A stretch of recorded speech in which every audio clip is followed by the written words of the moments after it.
kind of going off the last Underground podcast that we did, and I was talking about, basically things are bothering people. You can let things get under your skin.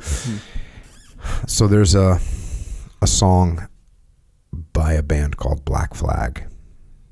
The song is called Rise Above. And the lyrics, I got the lyrics. I wrote down some of the lyrics here. Jealous cowards try to control. Rise above. We're going to rise above. They distort what we say. Rise above. We're going to rise above. Try and stop what we do. Rise above. We're going to rise above. That's the general consensus of the song, general theme of the song, right? Black Flag was sort of it's one of the pioneers of making punk rock and kind of turning it into hardcore, which is two small musical genres. And so therefore, Black Flag had a pretty big influence on my life, had a pretty big influence on the music that I listened to. A lot of the music that I listened to wouldn't really exist if it wasn't for Black Flag.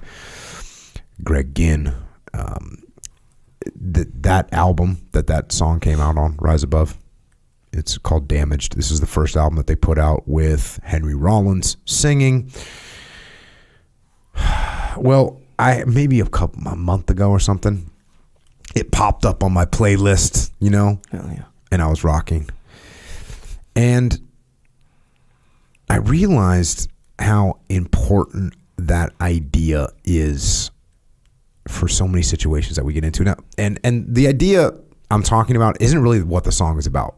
What the song is about is sort of like a rebellion song. Like, we're going to rise up against them. Mm-hmm. And I get it. I get that that's what the song is about. The song is about don't let the man keep you down. Don't let the man keep you down. We're going to rise above. That's what the song is about. Mm-hmm. And I get it. Cool. But I kind of heard the song the other day, and I started thinking about it from another angle. And it's really the angle that I always took it as. I never really thought about the political angle, which is what it is. And it's us against them. It's a rebellion song. I never really thought about the man. I kind of think of it in a more personal, in the way it applies to our personal lives. And I was talking with Jason Gardner, because Jason Gardner's an old punk rocker, hardcore kid like me. And we were talking about the other day, and I was saying that, that song has a lot of application in life. And we started talking about it just because it's a great mantra, rise above.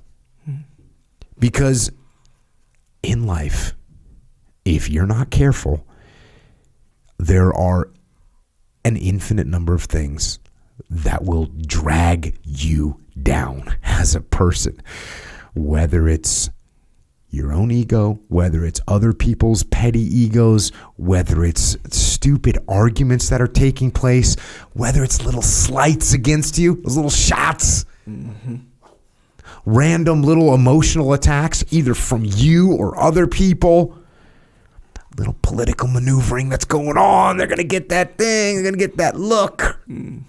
Jockeying for meaningless positions or credit. Like all these little things that can absolutely distract you. They can bother you. They can drive you crazy. They can waste a bunch of your time and effort. And all you need to do is rise above. Just rise above. And that's what I realized as I was listening to this. This has probably been a mantra that I've had in my head since I was a teenager. Just this idea. And look, and I would say that the older I got, the more I was actually able to rise above. But I do it a lot. I try and do it a lot. And it will certainly make your life easier and better if you don't get caught up in little things that you can't control and that don't actually matter anyways. Rise above. Easier said than done. I know. I get it. Yeah. But maybe this will help you get there. Yeah. Just a little mantra. After I told Jason about it, like for the next 3 days we were together, like every time I'd see him, he'd be like, rise above, rise above. Because it's a good song, man. Yeah. It's a good song. And it's a good song to keep in your head